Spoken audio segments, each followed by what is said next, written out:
I paid 10 grand for a 3-day mastermind in Dubai, and it was with Sabri Subi and William Brown. And I wish in the past, when I couldn't make it to a mastermind, whether I couldn't afford it or if it was a time constraint, somebody else would just tell me everything they learned. And people don't do that. People don't share that value. I spent 3 days learning, taking detailed notes. And I just want to share everything that I learned with no holds bar. You're going to learn about VSLs, Sabri's biggest lessons about how he's managing ridiculous amounts of ad budget in the millions every single month. And then how he's growing his YouTube, William Brown on so many different strategies that have worked for his business, as well as 45 other millionaires that were in the room. Some guys had exited their business for 10 plus million, 15 million. One guy was making 35 million a year in his SaaS business. So there's so many successful entrepreneurs in this room, and I took a lot of notes and I just want to be able to share everything that I learned with you. First off, I'm going to go through and break down Sabri's lessons first. So with Sabri Subi, if you don't know who he is, he owns King Kong, which is the largest ad agency of all of Australia. He's also a shark on the Shark Tank in Australia. So he's very well known, but he's also incredibly knowledgeable. I didn't know how much knowledge this guy would have. So let me just go straight into a bit about the strategy and mindset Sabri shared with us and the lessons that he taught, because I took a lot away from Sabri's talk. The skills of sales and creative is the ultimate leverage. So a lot of it, when you think about advertising, I was so focused on media buying and I was so focused on how do I use strategies and how much click-through rate. The reframing that I got from Sabri was, you spend all of your efforts in the creative. And I thought, like, what does that even mean in the creative? Let's say your ad budget is 10K a month. Sabri would spend at least 2 grand in the production of the creative. So the editing or whatever it is in the recording. And I would never think about having a creative budget that was built upon the ad budget. And then you can start to work out, right, if I'm spending X amount of money, I know how much I can invest in the creative. And it was a good mindset shift. The biggest lesson I took away from Sabri was, he said, consumption precedes conversion. I'll say it again, consumption precedes conversion. And we think about conversion metrics all the time when it comes to advertising, but it's actually just about consumption. If you can get them to consume, then worry about conversion later. And I was never thinking about, how can I get more people to consume my ads? It was just a great reframing on how I should think about advertising. And Sabri genuinely thinks about 80% of his time is focused on copy, creative, and hooks. So he's spending 80% of the time when he's developing a new VSL on the copy and creative. And that 80% of time is made up of a lot of deep research. And I asked him questions around how does he do such in-depth research? He just does nothing apart from look at every platform, look at every angle, look at every customer pain point. And he truly understands his customer before he starts creating the VSL or the campaign. And most people don't do the level of research that he does. And I can tell you this, I don't do enough research, and I spent a lot of money on ads. And the level of research it takes to be able to make a really good ad is so deep, because you don't just understand the customer's feelings and pain points, but you also understand them on a psychological level. What are they feeling every single day? What are they doing every single day? And to get the best ones on advertising, the more you go back into research, the more you can understand your customers. A quick tip that I got from Sabri was, if you get all your customers' calls and get them AI transcribed either on Fathom or to whichever one you use, and then you put all of their pain points into ChatGPT, that is your marketing angle. That's your ICP. So if you got your last 10 sales calls, put them into ChatGPT and ask ChatGPT to create your ICP off the back of the language used from your sales calls, because your customers on those sales calls, the leads, they will tell you what they're struggling with, and you go off that for you to be able to create the right ads. And that was a really good win. Really easy tactics as well.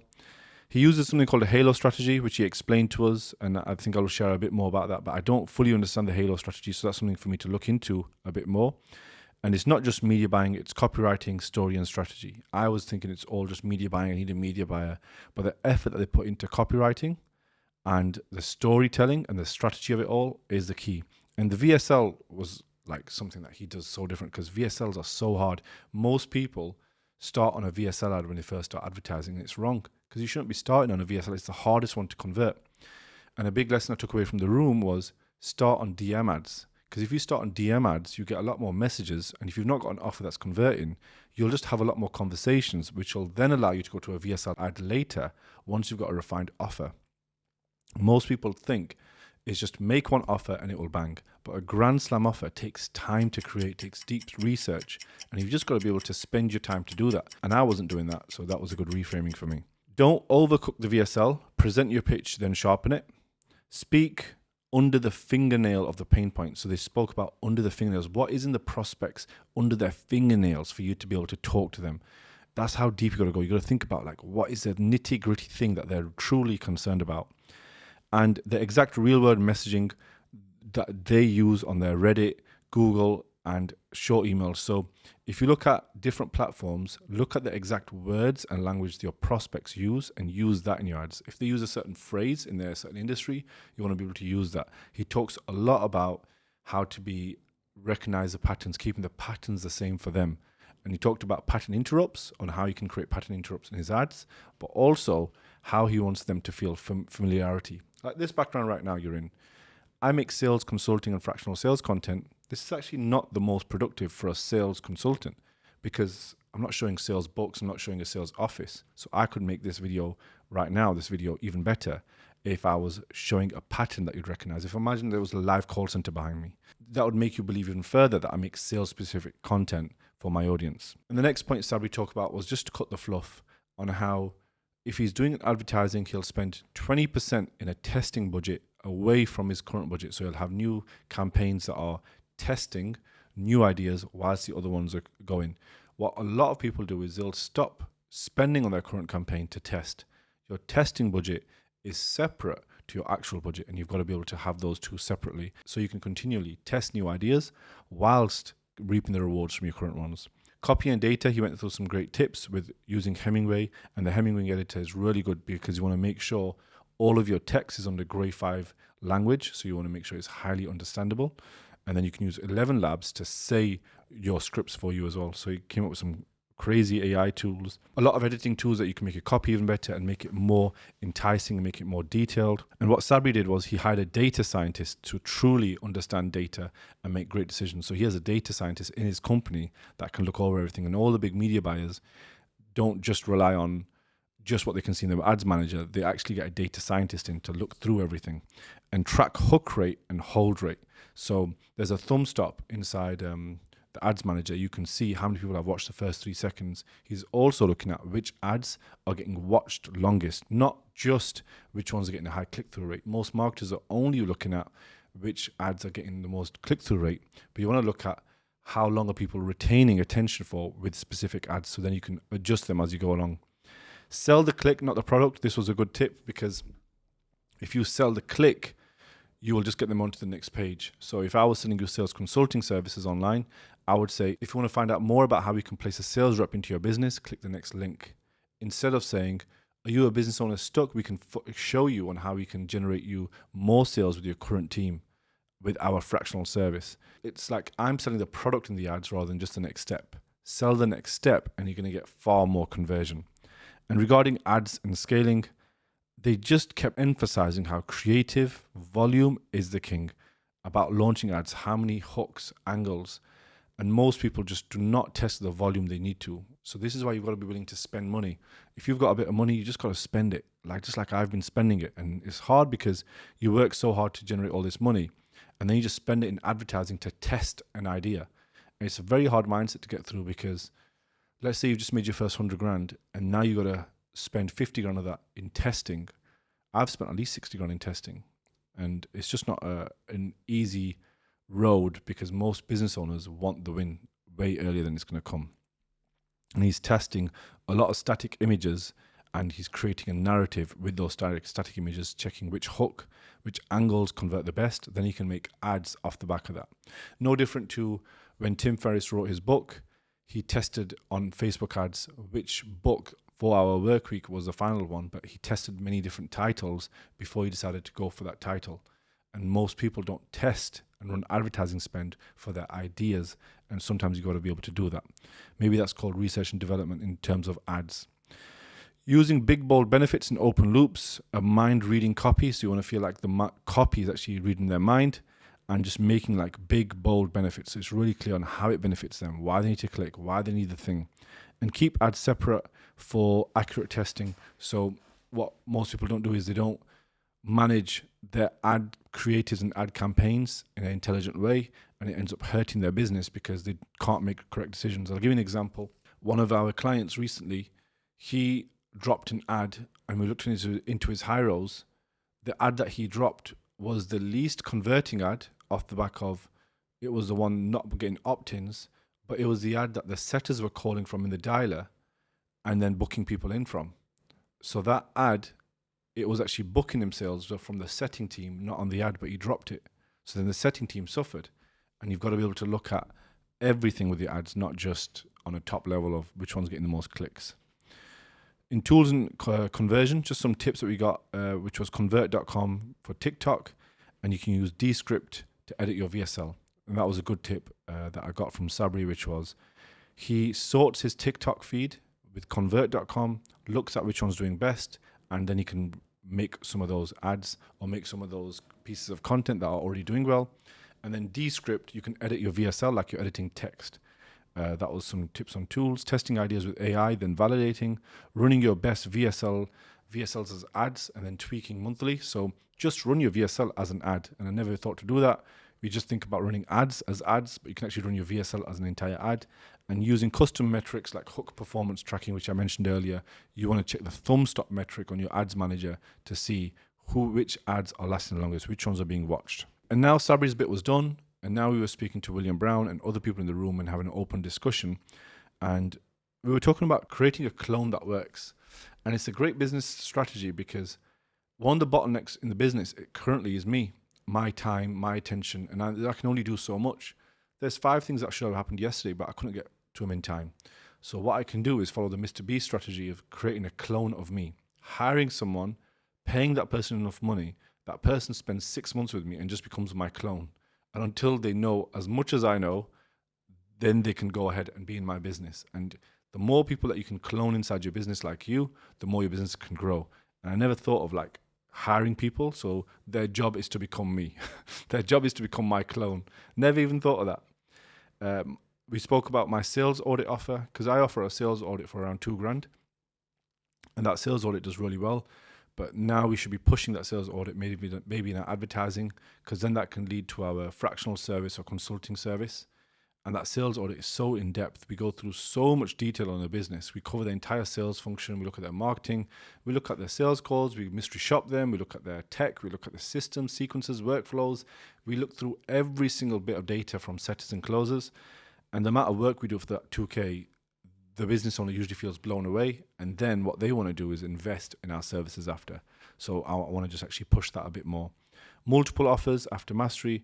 Everyone nowadays, even me, I believe in just one offer, but they spoke about having multiple offers for different avatars in your audience, and talk a lot about qualifying leads through conditional type form logic. So in your type form, you can put pathways in if someone answers a question a certain way and how to disqualify them. And I thought that was really good because you can keep your pixel really specific because you get the right people on the pixel every single time. Imagine the question on the conditional form on type form is, do you make more than 10K or less than 10K? And we only want the 10K plus month guys. Every time someone put they make more than 10K, they are then going to the next page, which the pixel can track. And on that final page, the pixel tracks it, pushes them onto that. And now everyone that you've got is making over 10K, which allows you to create better targeting later on. Thought that was such an easy tip. In the third section, we went through financial tax and structuring. So we went through international structure of how you can structure your company to have a US account, Dubai account, and UK account, and how those all sync together. I can't be out here giving all tax advice, but I can tell you by having 3 different jurisdiction setups, it's a great way of running your business because where you live, where you pay tax, where your company pays tax, can all be separate things. And we get taught that it should be one. It can actually all be separate because they all are separate. Where tax is paid versus where you live, it's important to separate those two because most people don't know the difference of that. Financial tools, we spoke about Easy Pay Wise and Air Wallets for frictionless payments. And we kind of went over how the room doesn't really use Stripe to take payments, and I'm using Stripe at the moment, and we're going to move to Easy Pay or ManoPay and just do wires because you don't have to pay a payment processing fee.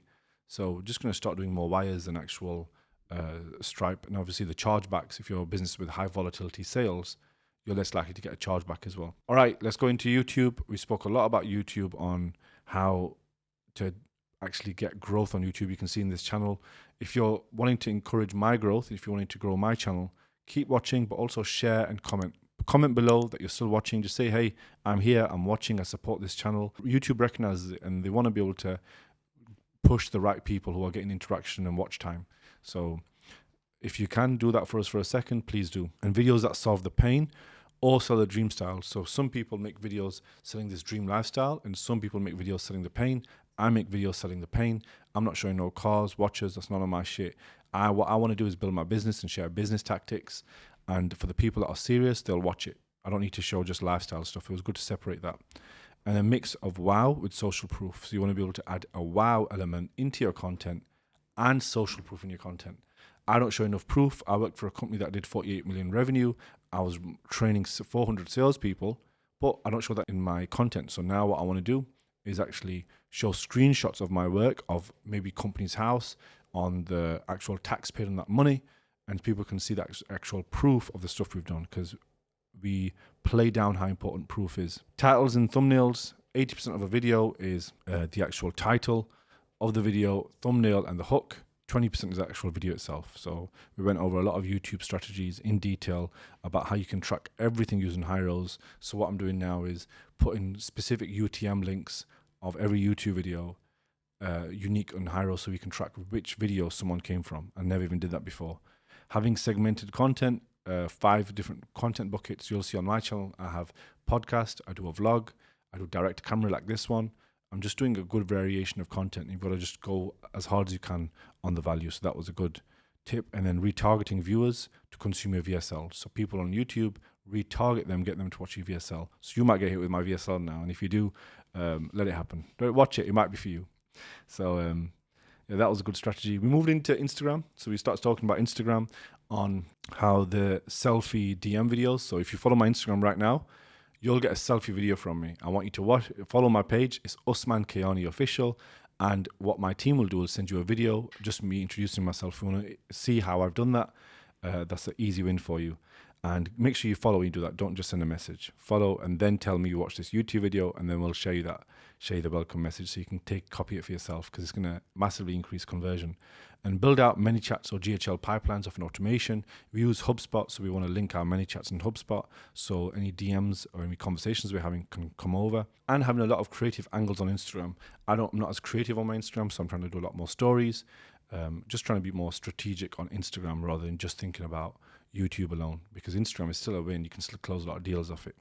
And if your ICP is there, you should be on there.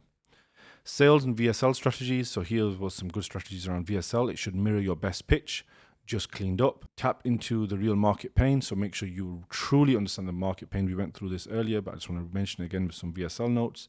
And don't be afraid to be bold, polarizing, having big hooks. I was always afraid of being bold and polarizing, but now I actually realize the power of being bold and polarizing in your content. So I want to make more polarizing content so people can click, watch, and resonate with me. And this is why I'm making this video, just chatting, just want to share all of my wins, all of the things I learned. And I just feel like if I pay 10 grand for something and I can share it with others for free, that's a good thing to do. You can just take all my knowledge and just do it for free. Script, then take the fluff, keep only what's powerful. So if you script your VSL, take out the fluff and go again. Take out the fluff and go again, only until you're left with something really powerful.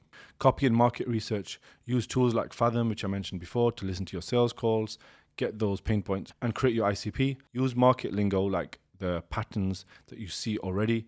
And if you're going to show proof in your content, show Stripe links and GHL, because that's what most entrepreneurs in the online space are used to. So show things that are familiar for them in their same pattern. Catalog responses in 9-word emails. So actually, you can do email outbound or any sort of emails you want to. He just said how you want to do a 9-word email, which was his best converting email. So you want to think about having the emails as short as possible when you do send them out. And then we'll move on to offer and pricing. With offer and pricing, we just spoke about using soft CTAs and using hard CTAs and when to use them, when to use a lead magnet and the different tactics on that. I do think there's a lot of content to be made on that. And if you want to see a bit more about that, put that in the comments below. People hate sales calls. Make the process frictionless. We build sales teams for a living. And I can tell you this, some people don't like being on sales calls. So if you can make that process enjoyable for them, where they feel like they can get value, not just get their arm twisted on a call, it will massively help you. Framing pricing to make people feel safe and confident. So you can actually frame your pricing in a way where they feel confident in what you do. Like what we're doing with our fractional offer is we'll offer a higher retainer with lower commission and a lower retainer with a higher commission. We do that because the customer has more control of what they pay. Either we are happy with, but you want to be able to frame the pricing in a way where it makes them feel confident. Creative and media buying insights. In this section, 80% of the success comes from a creative.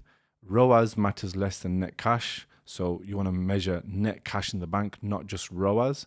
CPMs on static ads have the lowest cost, so you want to focus on them. You don't want to just make ads. You want them to feel native. You want them to feel like they're inside their feed already. They should just feel completely natural. We spoke about sales team and culture. I think a lot of people asked for my advice during that time, and I was giving a lot of my 2 cents, and I think probably get a few deals from the mastermind from people that actually starting to work with us because we were able to share these insights with them.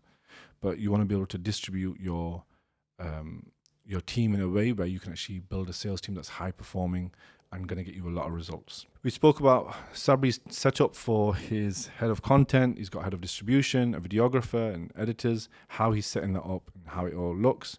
Because he's doing an amazing job on YouTube, and I just found out like there's just 2 editors behind it. You don't think there's a massive team. Just 2 good editors is what you need for Sabri Subi to be incredibly successful on YouTube, and he's worked with a lot of big YouTubers now, and I just thought that was an easy win.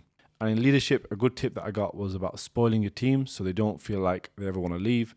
If you keep spoiling your team and keep giving them more development, more pay over time, and their skills are developing, and every time their skills increase, they get more money, it's a great way of thinking about leadership. So you want to be able to have a clear pathway for your team to be able to earn more money as your business grows. And as your business grows, everyone should feel like they're growing too. It should be a combination thing.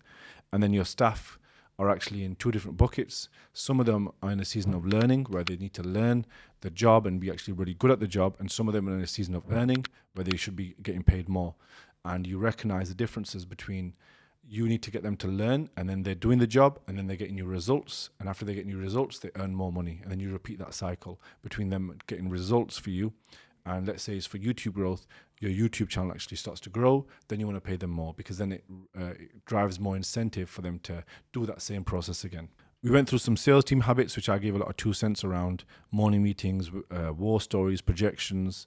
I think that was a good one about war stories from David Dre from Closers. He just said how every morning they share how what was the story, how did they close that client. We want to share war stories, and I think that fires people up.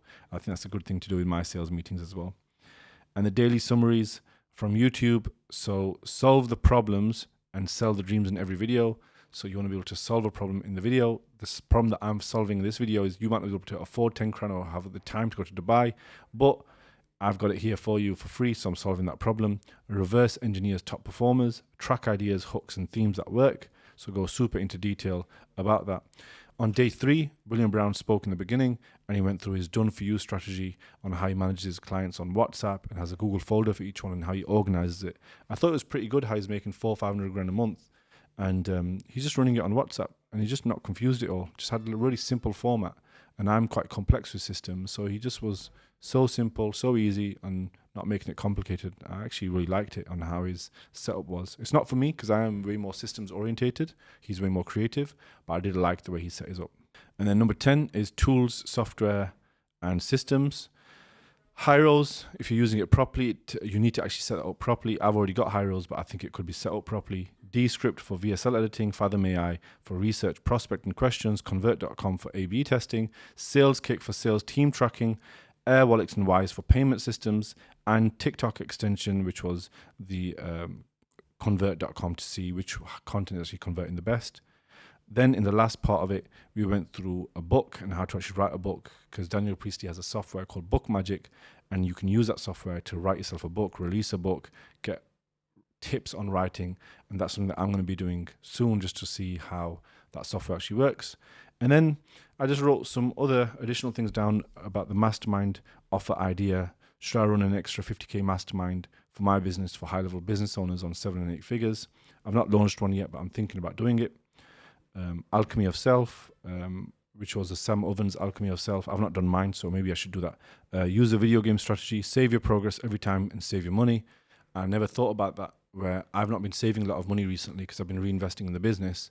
But you need to think about your business in a way which is saving the game. So you save your game, move some money into your bank account, save it, and then go again. And I don't do that enough. So that was a good tactic on saving my money, not just continuously investing in my business endlessly. And differentiate the difference between salesmanship and industry experience. I absolutely love that mindset of being a good salesman is just a hard closer, and people with high industry experience, especially a lot of business owners, just coach too much on sales calls. And I just thought it was a good tip on how I could be way more of a salesman on calls, which I implemented straight away, because even I just needed a reminder. And disagreeable offers to stand out the market. So find offers that disagree with everybody else, what they're doing in the market. You want to be able to have offers out there that nobody else is doing, that people will disagree with. So you want to be able to understand their pain points and sell to in a way which everybody else doesn't even do at the moment. Find a brand new angle, which is something that I'm trying to do with our sales team stuff. This video was just pure value, just everything that I learned in the mastermind. Really simple video. If you like it, comment, share, subscribe to the channel. If you want to see more value, more about sales team growth, you can actually see the link below, and you can join our free community, whether you're a setter, closer, business owner. And if you want to work with us to fix your sales team, you've got a lazy ass team that's not performing, click and book a call with us. You might even get me on a call as well. I'm taking some calls at the moment. I'm not going to be doing it for long because I do have a team. But if you do want to speak to me directly, book a call, and I'll catch you on the next video.